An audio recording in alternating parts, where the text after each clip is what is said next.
만약에 어느 날 하나님께서 여러분에게 직접 무언가를 말씀으로 명령하신다면 어떨까요? 꿈 말고 직접. 여러분은 과연 어떻게 반응할 것 같나요? 주님, 제가 여기 있습니다. 이렇게 할 것 같나요? 네가 하루 5시간 동안 시험 공부를 꾸준히 하면 공무원 시험에 합격할 것이야. 이렇게 직접 얘기를 했다고 해보시죠. 그러면 그날부터 공부할 겁니다. 그죠? 5시간씩 채워서 공부할 거예요. 물론 직접 말씀하셨다면 말이죠. 오늘 본문에 등장하는 요나라는 선지자에게 하나님께서 말씀하셨다 했습니다. 말씀이 요나에게 임했다라고 했습니다. 1절 말씀 함께 다시 한번 읽어보겠습니다. 시작. 여호와의 말씀이 아미떼의 아들 요나에게 임하니라 이르시되. 아멘. 오늘은 요나의 이야기를 통해서 하나님께서 우리에게 주시는 뜻을 나누고자 합니다. 먼저 요나에 대해서 잠깐 알아보면요, 요나는 기원전 8세기 정도에 활동한 예언가입니다. 그 요나가 기록한 요나서의 중심 내용을 보면요, 이방 땅 니느웨 성을 구원하고자 하시는 하나님의 긍휼, 이렇게 표현할 수 있겠어요. 이것을 더 풀어서 말하면 하나님은 자비로우신 분이고 그 자비의 대상은 이스라엘뿐 아니라 이 땅에 있는 모든 사람들이다. 이게 요나서가 말하는 핵심입니다. 당시에 12만 명 정도의 인구를 가졌던 아시리아, 지금 아시리아, 성경에서는 아수르, 그 아수르의 땅 니느웨 12만 명이 인구였다고 해요. 하나님 보시기에 약한 사람들이 모인 도시가 되었습니다. 그래서 하나님이 요나에게 이방 땅 니느웨에 가서 회개를 선포해라 라고 명령하시며 그를 보냅니다. 본문 2절 말씀 함께 다시 한번 읽어볼까요? 2절 시작. 너는 일어나 저 큰 성읍 니느웨로 가서 그것을 향하여 외치라. 그 악독이 내 앞에 상달갔음이니라 하시니라. 아멘. 하나님은 요나를 선지자로 부르셨습니다. 근데 그 요나라는 사람은 성경 전체로 보면 무명에 가까운 사람이에요. 요나에 대해서 설명하는 것을 보면 그저 아미떼의 아들 정도로만 기록하고 있습니다. 장황하게 설명하고 있지 않아요. 근데 하나님은 그 무명의 사람을 불러서 큰 사명을 맡기셨습니다. 참으로 영광이 아니었었죠, 그죠? 그것도 하나님의 음성을 듣는 은혜 아닙니까? 제게 그런 일이 있으면 너무나 감격스럽고 놀라울 겁니다. 성경에 보면은 눈물의 선지자라고 하는 예레미야도 예언자로 부르심을 받았을 때 그가 울었다 했습니다.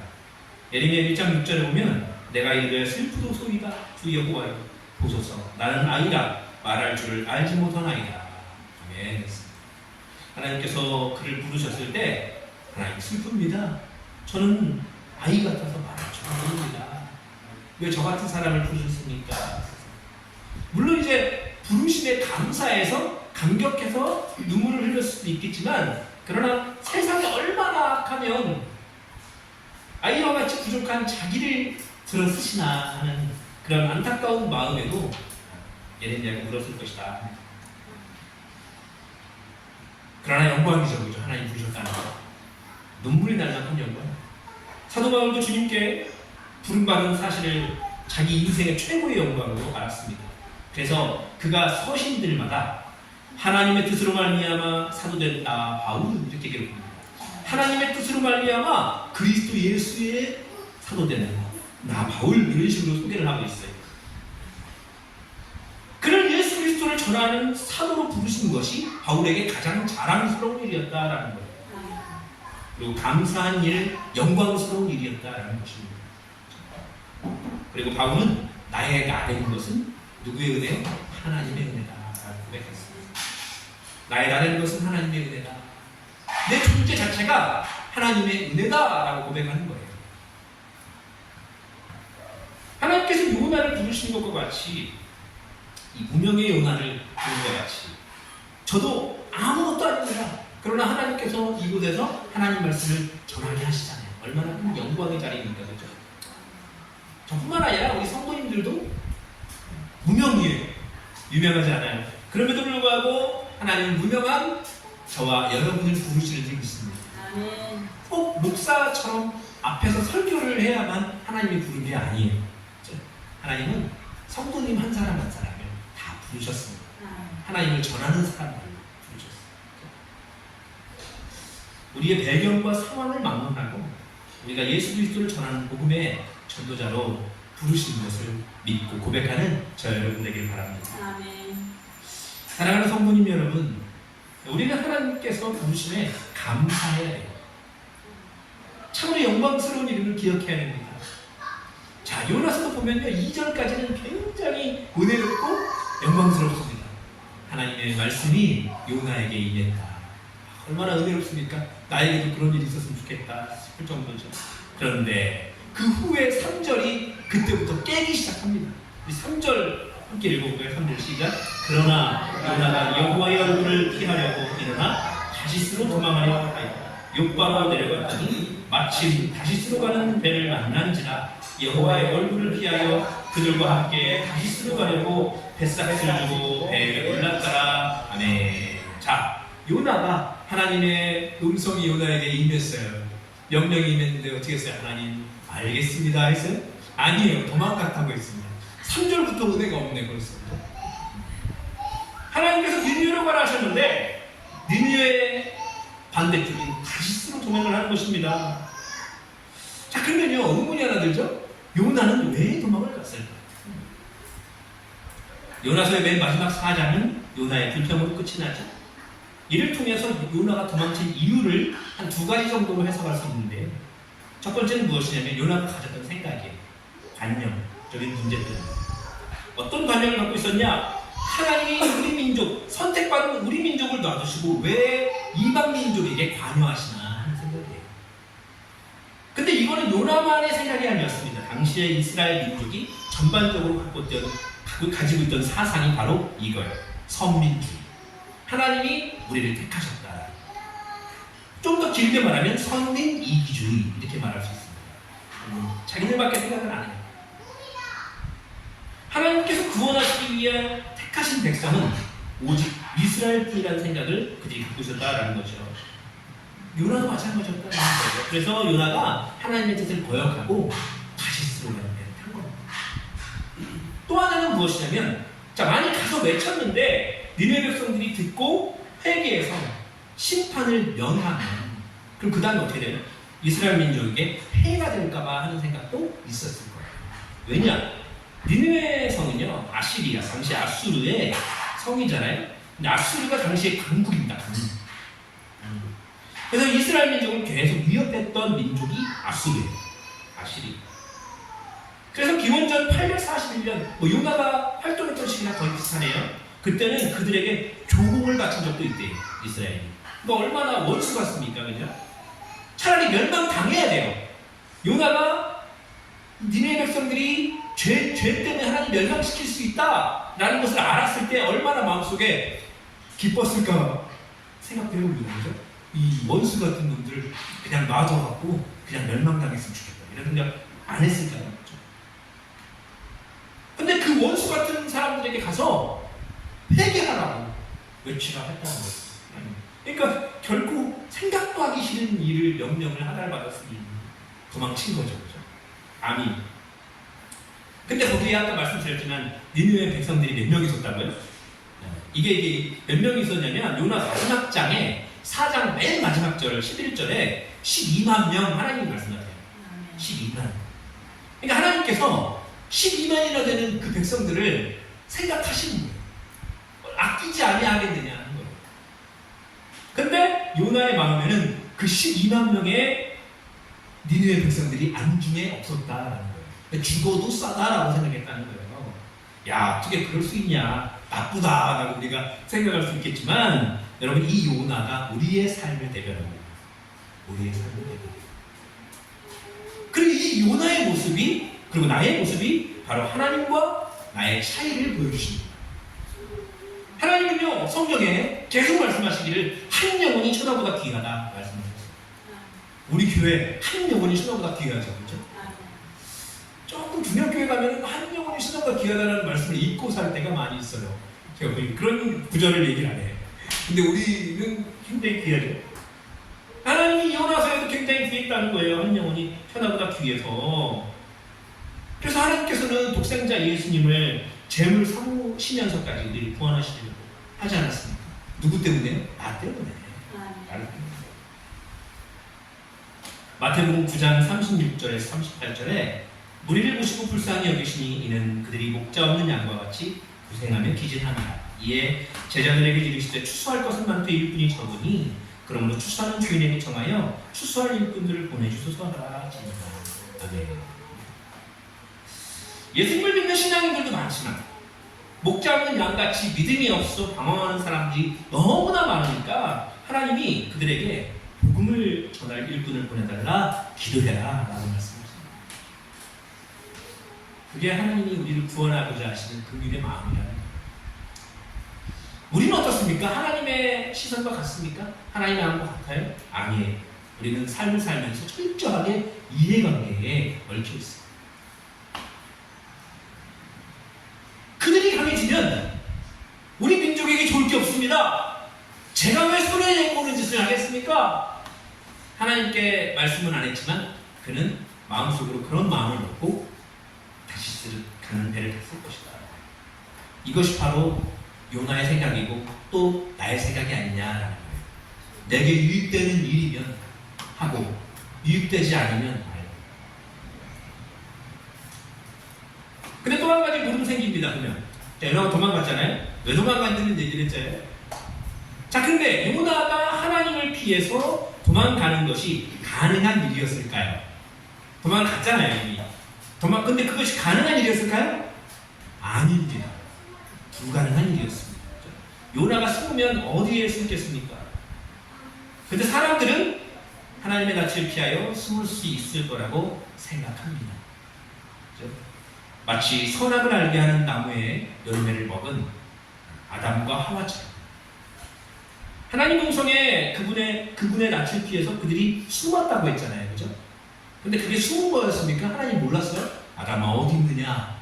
마치 모르는 사람처럼 이야기를 하시지만 몰라서 얘기하는 게 아니지 않습니까? 하나님. 그렇죠? 요나도 마찬가지입니다. 다시 쓰러가는 배를 탔지만 하나님의 시선을 내가 이렇게 하면 피할 수 있을까? 저 밑에 있는 배에 있는 가장 밑에 숨어서 있었지만 하나님은 다 알고 계셨다는 거예요. 시편의 139편에 7절 8절에 이렇게 기록합니다. 내가 주의 영을 떠나 어디로 가며 주의 앞에서 어디로 피하리이까? 내가 하늘에 올라갈지라도 거기 계시며 수월에 내 자리를 펼치라도 거기 계시니이다. 이것이 다윗의 고백이에요. 다윗이 하나님의 추적 확실하게 인생 가운데 경험했던 사람이 당신입니다. 물론 보호하시는 그 시선도 늘 느꼈던 것이 다윗이에요. 근데 다윗과 같지 않고 요나와 같이 하나님에게서 피할 수 있다라는 생각을 가지면 그것이 사람을 불행하게 만드는 거예요. 신앙인도 다른 신앙을 살지 못하게 만드는 원인이 그거예요. 내가 하나님의 시선을 피할 수 있다. 요나는 하나님이 가라고 하는 도시의 반대편인 다시스로 도망갔습니다. 그리고 배를 타고 배기치 않게 깊숙한 곳을 뚫었어요. 혹시 하나님이 모르시지 않을까라고 생각했을까요, 요나가? 여러분, 타조가 가다가 막다른 골목에 다다르면 덤불 속에 머리를 파묻는데요. 근데 엉덩이는 내밀고 있다고 합니다. 엉덩이는 타조가. 왜냐하면 그게 타조는 자기가 보이지 않을 거라 생각하고 행동하는 거래요. 근데 그렇게 한다고 숨어집니까? 안 숨어져요. 우리도 마찬가지예요. 요나는 하나님을 피해 도망가면서 하나님이 모르실 거라고 생각했을지를 모르지만 하나님은 다 아셨다는 거예요. 여러분, 오늘날 세상마저도 숨을 곳이 없죠. 오늘날의 세상은 거죠. 지금은 CCTV의 시대 아닙니까? 어디를 가든지 내 모습이 다 찍힙니다. 핸드폰에는 내가 하루 종일 다닐 경로가 다 표시돼요. 심지어 잊어버려도 알 수 있어요. 어디 있는지. 자동차에 달린 블랙박스는 내 차가 다니는 길을 다 압니다. 어떤 일이 있었는지도 다 기록합니다. 그렇죠? 이제는 옴짝달싹할 수 없어요. 그렇죠? 도망가기가 쉽지 않잖아요. 사람이 만든 기계도 이렇게 속일 수 없으면서 어떻게 우리가 하나님의 눈길을 피할 수 있다라는 생각을 할까요? 여러분, 저와 여러분이 삶 중에 하나님의 시선을 피할 곳은 그 어디에도 없습니다. 다른 말로 표현하면 하나님은 언제나 저와 여러분을 보고 계신다. 근데 여러분, 하나님이 언제나 우리를 보고 있다라고 생각한다면 우리가 그분의 말씀대로 순종하지 않을 수가 있을까라고 생각을 해봅니다. 그렇죠? 완벽하진 않더라도 내가 하나님이 나를 보신다 하면 순종하려고 노력은 할 거예요. 이런 거 있잖아요. 술이 죄입니까? 담배가 죄입니까? 근데 하나님이 이것을 좋아하실까라고 생각했을 때 하나님이 나를 보고 계신다. 하나님이 내가 술 마시고 있는 걸 좋아하실까? 내가 담배 피우고 이렇게 즐기고 있는 걸 좋아하실까? 그거 한번 깊이 생각해 보면 답이 나옵니다. 근데 나는 그 답을 회피하려고 하는 거예요. 마치 하나님의 시선을 회피했던 요나와 같이. 우리는 순종하는 삶을 살기보다 불순종하려는 모습이 많죠. 마치 하나님의 시선을 느끼지 못하며 살아가는 것 같습니다. 그러나 요나의 모습을 하나님은 다 보고 계셨다. 다시스로 가는 배 밑에 자고 있는 요나를 보셨어요. 그래서 어떻게 하셨습니까? 1장, 이제 오늘 1장 알았지만 4절에 보면 여호와께서 큰 바람을 바다 위에 내렸다 했습니다. 아시니까 내렸죠, 그죠? 갑자기 큰 바람으로 배가 넘어질 위기에 처합니다. 사람들이 외칩니다. 이것이 무엇 때문이냐? 야, 큰일 났다. 이거 어떻게 되냐? 그러면서 자기들의 신 앞에 호소하기 시작합니다. 아이고, 구해주세요, 도와주세요 했을 거라는 거죠. 안절부절 못해요. 배가 거의 깨질 지경입니다. 사람들 어떻게 했을까요? 배에 실은 물건들을 다 바다에 집어던졌겠지요. 그래도 바다가 진정은 안 해요. 이때 요나는 무엇을 하고 있었냐? 요나 뭐 했어요? 자고 있었다. 자고 있었어요.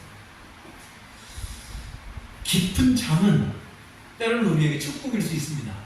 하나님이 사랑하시는 자에게 잠을 주시는구나. 있잖아요, 그죠?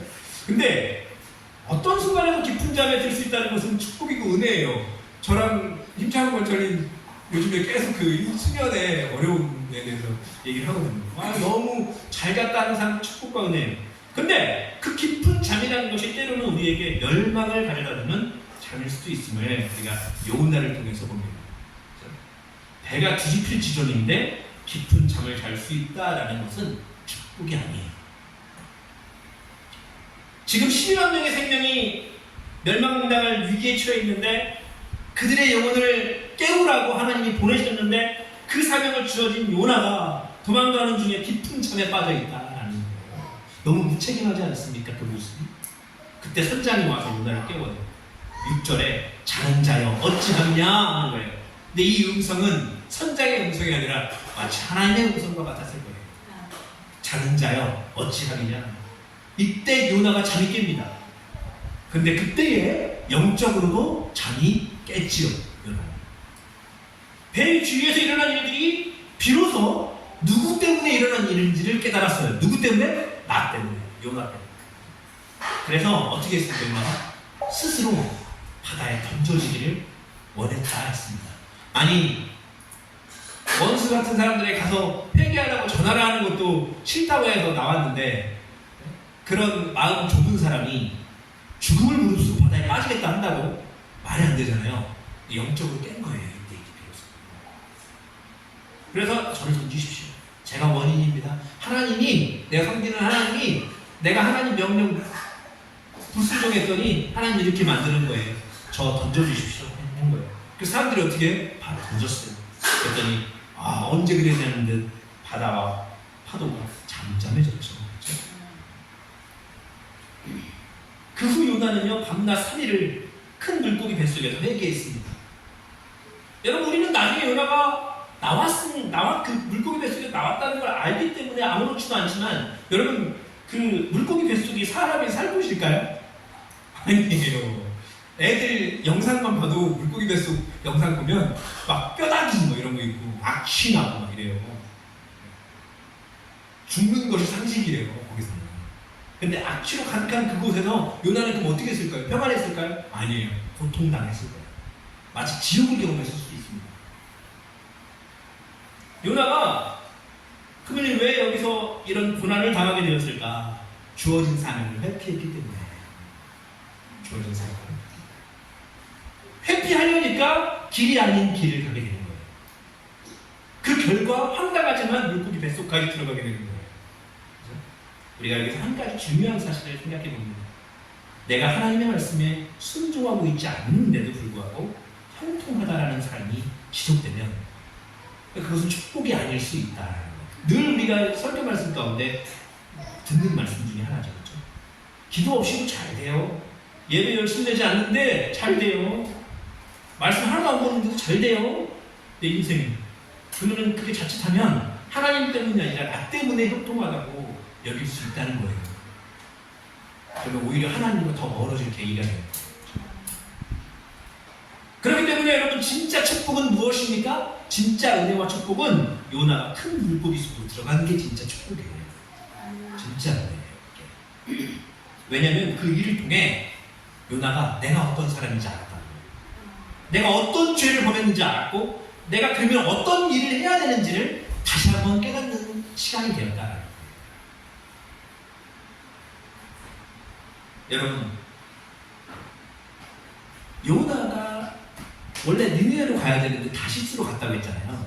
근데 불순종 가운데 참 요나에게 은혜롭게도 마침 욥바로 갔더니 다시스로 가는 배를 만났다 이렇게 기록하고 있습니다. 성경에. 욥바를 갔는데 마침 다시스로 도망가려고 했는데 바로 다시스로 가는 배를 만났다. 성경에 기록을 해요. 이게 무슨 얘기입니까? 불순종을 하고 있는데 나한테는 은혜로운 일이 일어나. 근데 결국 불순종을 더 하게 되는 조건이 되는 일을 만나는 거예요. 다시스로 가는 배를 엄청 쉽게 만나네요. 도둑질을 하러 들어가려 했더니 문이 열려있네요. 이거예요. 똑같아요. 그럼 어떻게 해야 됩니까? 도둑질, 하나님 뜻입니다. 하면서 도둑질 하게 되잖아요. 근데 그게 잘된 일이에요? 하나님 뜻이에요? 아니라는 거예요. 우리 삶에 그런 일들이 많다라는 거예요. 이것이 하나님 뜻이겠지 하고 나는 행하는데 알고 보니까 하나님 싫어하시는 건데 아무렇지는 않아. 나한테 뭐 내가 요나처럼 형벌당하지도 않고 너무 형통해. 그러면 사람이 그대로 그 길을 간다는 거예요. 잘못된 길. 나중에 하나님이 깨닫게 해주실, 이 요나가 큰 물고기 속에 들어가듯이 깨닫게 해주실 기회가 찾아오는 거예요. 그게 은혜다. 여러분, 우리가 어떤 일을 계획하고 계시다면, 혹시나 어떤 목표를 세우고 걸어가는 중이라면 반드시 하나님께 기도하시기 바랍니다. 온전히 하나님 말씀 순종하면서 삶을 살아가기를 원합니다. 여러분, 제가 이것도 간증이지만 작년에까지 3년을 사역하면서 새 가족이 왔다 갔다를 몇 번을 했어요. 3번인가? 그랬습니다. 뭐 좀 이상한 분도 계셨더라고요. 좀 가져가시기만 하는 분도 계셨고. 근데 제가 그래서 기도를 했어요. 아내랑은 이제 늘 얘기했지만 하나님 올해까지 안 보내주시면 제가 다른 데를 가라는 걸로 생각을 할게요. 하고서 마음을 먹었었습니다. 근데 9월달에 오셨다잖아요. 그게 하나님 뜻으로 하나님 보여주시는 거라니까요. 그러니까 저는 이제 생각 안 하잖아요. 그냥 이제 목표가 뭐죠? 이제 다른 한 가정에 오는 게 목표죠. 그럼 제가 다른 한 가정 안 보내주시면 내년에 가겠습니다. 이거 할까요? 안 하죠. 제가 그거는 이제 하나님 뜻을 알았기 때문입니다. 여러분, 하나님께 기도하고 하나님 주시는 응답 있다면 거기서 집중해서 그대로 나가길 바랍니다. 순종하며 나가길. 비로소 여러분 삶에 주어지는 열매가 하나님의 은혜임을 고백하고 감사하게 될 것입니다. 여러분, 혹시나 여러분의 삶이 마치 물고기 뱃속과 같이 고단한 삶을 살아갈지라도 그 고난 속에도 하나님의 복된 계획이 있음을 믿고 감사할 수 있길 바랍니다. 다시 회복해 하신 하나님의 은혜를 경험하는 저와 여러분 되기를 원합니다. 말씀을 정리합니다. 요나는 결국 돌이켜서 니느웨에 가서 하나님 말씀대로 회개를 선포했습니다. 하나님의 뜻은요, 선해, 그리고 구원이요, 복됩니다. 그리고 은혜입니다. 그 하나님께서 우리에게 은혜를 주시면서 네가 축복의 통로가 되라 말씀하십니다. 하나님은 우리를 통해서 그 은혜가 세상에게 나누어지기를 원하십니다. 하나님은 요나에게 네가 은혜의 통로가 되라. 너를 통해 니느웨 성 사람 12만 명이 구원받기를 원해. 이렇게 명령으로 말씀하신 건데 요나는 도망쳤어요. 얼마나 괘씸한 일이었을까. 하나님이 그냥 놔두시겠습니까? 그래 내가 다른 사람 보낼게. 아니에요. 하나님 그런 사람 아니야. 하나님 그런 사람이 그런 분 아니에요. 그냥 놔두시면 그게 은혜 아니에요. 그죠? 하나님이 저줄 수 있어요. 그죠? 그냥 놔두시면.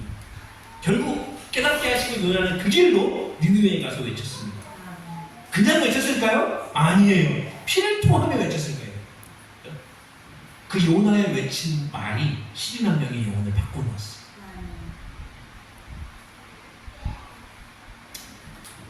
6월 달에 약간 광고랑 비슷한 건데 6월 저희 구멍가게 사람들 멤버들 고마워요 선교회의 멤버가 우리 멤버예요. 고마워요에서 또 아프리카로 선교를 또 갑니다. 선교를 매년 가요. 코로나 끝난 다 매년 가는데 저는 이제 애기들 때문에 못 가고 근데 우리 리더 형님하고 함께 하시는 분들이 갑니다. 근데 거기 가서 이제 태양광 전지 한 교회에다 설치하고 십자가 그거 네온하고 그다음에 한가정 돕기라고 해서 우리 작년에 우리 교회도 했거든요. 계실 때 있었나? 안 계실 수도 있죠. 한가정 돕기라고 해서 그 짐바브웨 그런 데는 병아리를 한 100마리를 사는데 한 80만 원 든대요. 그럼 병아리 80만 원을 사료와 함께 줘요. 그럼 거기에 현판으로 함께 나눈 교회 이렇게 최민기 목사님 외에 몇 명에서 현판 가요. 그러면 그 병아리 키워서 닭이 되잖아요. 그럼 닭이 난 계란과 그다음에 또 생긴 병아리들을 옆집에 나눠주고 선한 그런 선순환이 있는 그런 사역들을 해요. 그래갖고 또 이제 녹음도 하고 거기서 현지 사람들 노래하는 녹음도 하거든요. 근데 그런 것들 하나하나가 거기에 있는 사람들을 바꿔요. 삶도 바꾸고 마음도 바꾸고 신앙도 생기게 합니다. 여러분 마찬가지입니다. 우리도 선교사예요. 옆에 이웃에게 선교사가 될 수 있어요. 나의 전도와 강진의 말 한마디와 나의 삶이 이 세상을 바꿀 수도 있고 내 옆집 사람도 바꿀 수 있는 거예요. 내 말 한마디를 통해서 요나와 같이 하나님의 뜻을 이룰 수 있는 거예요. 여러분 우리의 입술로 그리고 우리의 삶으로 하나님을 전하는 저 여러분 되기를 원합니다. 여러분 본문에 등장하는 요나가 이 시대에 과연 누구입니까? 요나는요 바로 나입니다. 내가 요나입니다. 기도하겠습니다.